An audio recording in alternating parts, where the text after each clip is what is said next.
Genèse 1 nous parle de la volonté de Dieu lors de la création de l'homme. Le psaume 8 nous parle de la volonté de Dieu après la chute de l'homme. Hébreux 2 nous parle de la volonté de Dieu dans la rédemption de l'homme. Considérons ce passage d'Hébreux 2. En effet, ce n'est pas à des anges que Dieu a soumis le monde à venir, dont nous parlons. Or, quelqu'un a rendu quelque part ce témoignage. Qu'est-ce que l'homme pour que tu te souviennes de lui? Ou le Fils de l'homme pour que tu prennes soin de lui? Tu l'as baissé pour un peu au-dessous des anges, tu l'as couronné de gloire et d'honneur. Tu as mis toutes choses sous ses pieds.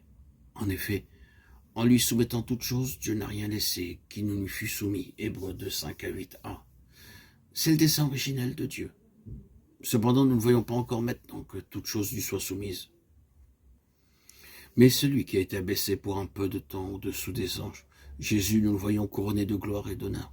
Hébreux 2, 8 à 9a. Dans le psaume 8, il est dit que Dieu a fait l'homme de peu inférieur aux anges, tandis que dans ce passage, l'auteur remplace homme par Jésus. À vrai dire, il interprète le terme homme en se référant à Jésus. C'est à ce stade que la rédemption fait son entrée. Le passage continue afin que, par la grâce de Dieu, il souffrit la mort pour tous. Hébreux 2, 9b. L'intention première de Dieu, c'était que l'homme puisse avoir la domination. Le Seigneur Jésus est cet homme. Alléluia. Cet homme a déjà destitué Satan de sa puissance. Et cet homme s'est identifié à nous.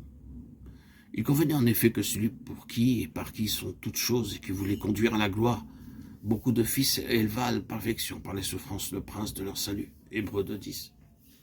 Loué soit Dieu. Son dessein n'a pas changé. Tel il était lors de la création, tel il était même après la chute. Et tel il demeure à la rédemption.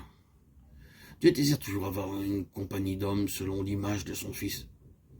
Tel il est, tel ils doivent être aussi. Et de même qu'il a été glorifié aussi, le serons-nous également. Mais comment une telle chose peut-elle se faire? Car celui qui sanctifie et ceux qui sont sanctifiés sont tous issus d'un seul. Qui est celui qui sanctifie? Le Seigneur Jésus. Et qui sont ceux qui sont sanctifiés? Nous. Nous pouvons lire le passage ainsi, le Seigneur Jésus qui sanctifie et nous qui sommes sanctifiés, nous sommes tous issus d'un seul. Le Seigneur Jésus et nous qui avons été sanctifiés par lui sommes issus d'une seule source. Nous participons à une seule vie. Nous sommes habités par un seul esprit, un seul Dieu et donc Père et notre Père. C'est pourquoi il n'a pas honte de les appeler frères. Hébreux 11.2. Ce n'est pas à des anges que Dieu a soumis le monde à venir dont nous parlons.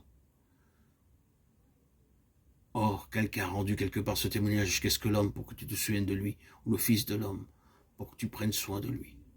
Hébreux 2, 5 à 8a.